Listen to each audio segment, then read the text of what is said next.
everyone, my name is ZeBirdBrain and today we are still talking about particles. Yay! So we've learned how to create them, we've learned how to color them, we've learned that they could move, but today what we're gonna see is how to adjust their speed. And we adjust their speed using the velocity node. But first, before we dive into it, I just want to show you the documentation because there's a lot of misconception that goes around this node.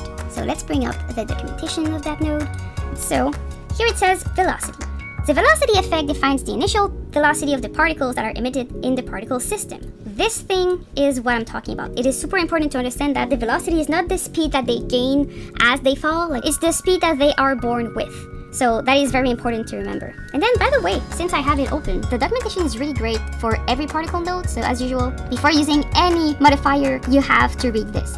You have to. You cannot just watch my tutorials and expect to understand everything. Okay, so read that. It's gonna change your life and it's gonna make it easier. So velocity. You have a bunch of little parameters to play with. Of course, there's a trigger, you know what that does, but then you have the velocity type. So velocity type, there's a lot of choices, and then again, I won't show you all of them one by one. You have to go to the documentation and see for yourself. I'm going to show you the one that are most used. So first you have constant speed. So if you use this, it's going to set a constant speed for all your particles. So they will all have the same speed. You also have interpolated speed. And this is the one that creates lots of confusion. Because when you say interpolated, a lot of people will think that it's about gaining speed. Well, it's not that. So I'm going to show you what the interpolated speed is. In the documentation, it says each particle is assigned an initial speed that is somewhere between the two values set into the interpolated speed values. Okay, so I'm going to use a drawing to show you what I mean. Let's say that you have a value of 1 and a value of 10.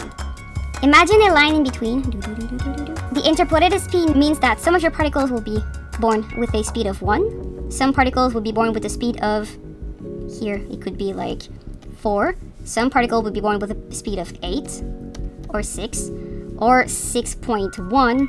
So it's going to take values in between these, but they're going to keep that value throughout their life. It's not going to go from 1 to 10 in their life. It's really just picking a value within this kind of selection. Okay, so that's what they mean by interpolated speed.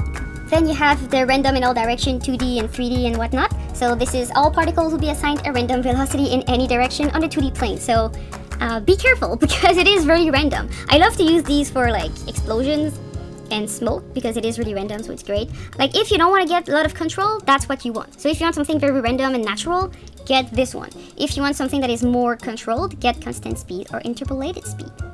The other ones are a bit more complex, so whatever. Then the direction or normal for this is just for random all direction 2Ds. It's just the strength of how much they're going to be fast or not. And then you have the speed minimum or maximum. This has to do with the constant speed or interpolated speed. These are the two values I was talking to you about. So to show you my velocity numbers, I'm gonna go 0.5 minimum and I'm gonna put 10 maximum. And I'm gonna turn off my sync as well just so that we can see the extent of my particles. And I'm gonna press play. So just so that you can see that they don't have all the same speed and all the same strength. A lot of them go further away and stuff.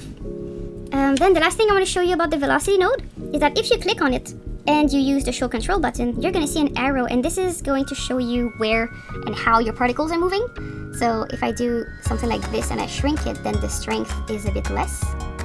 Just make sure that you have either the animate off button or that you go on the first frame, because otherwise you're going to animate that little thing and you don't want that. So I'm going to put that on the first frame, and it's going to change the way that your particles are created.